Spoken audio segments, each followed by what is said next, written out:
Okay, so a lot of people have asked what the process is, like how do I connect with an animal? How does it work? So people send me a photograph. It's all done remotely. It doesn't matter where in the world the animal is, if they're living, if they're in spirit. It doesn't matter what kind of animal they are. It doesn't matter if the animal has never heard English before. All they do is send me a photo, and I look at the photo and then I connect in my head, and then that's it. Like, I'm connected to them. I don't need to look at the photo the whole time. I don't even need a photo. I just think it's like helpful. I've definitely reconnected with people's animals without a photo. I have connected with animals I pet sit for without a photo. So it's not like a requirement. I just find it easier. So there's different ways that animal communicators can receive messages. I receive words. So the messages are translated like a dialogue that I hear. Some people, some communicators, they only get images. Some feel things in their body. For instance, if their leg starts hurting, it would mean that the animal has an issue with their leg. And some communicators just like all of a sudden just know something. For me, primarily it is words, and I do get images, but I'll maybe get like 3 or 4 in a session, maybe. So that's not the primary way I've received messages. So I am a huge skeptic, which I mentioned, and it's really hard for me to sort of accept what is happening. I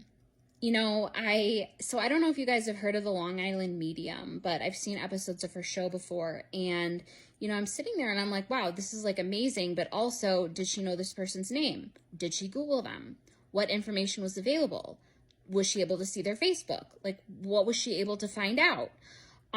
So I'm always questioning everything. And so when I started doing this, I posted it in an animal related Facebook group, and people sent me pictures, and I did not go to their Facebook profile. I didn't know if they were married. I didn't know if they had kids. I didn't know if they had other animals in the home. So, if I was talking to a cat and the cat said, like, I have a cat sister, and I'm just sitting there like, okay, well, I hope they have another cat.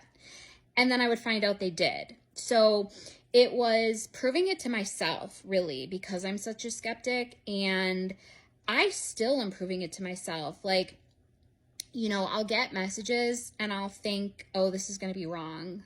For instance, I talked to an animal, and the animal said that his mom wasn't there when he passed. And I thought, my brain was like, that can't be right. And so I didn't share it. Like, I didn't share it with the mom.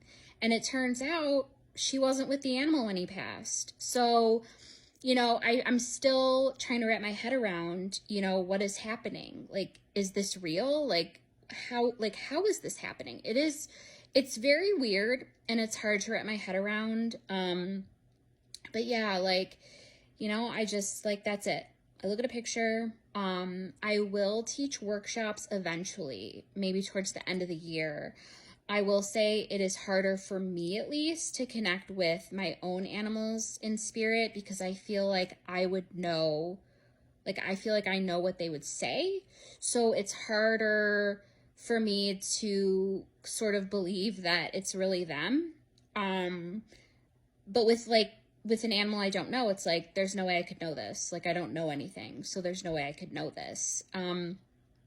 Anyway, just wanted to sort of explain that. And also a reminder, there are fake profiles pretending to be me. They will DM you. They will use emojis and ask if you want a communication session, and they will ask you to PayPal them, and they will probably be very persistent.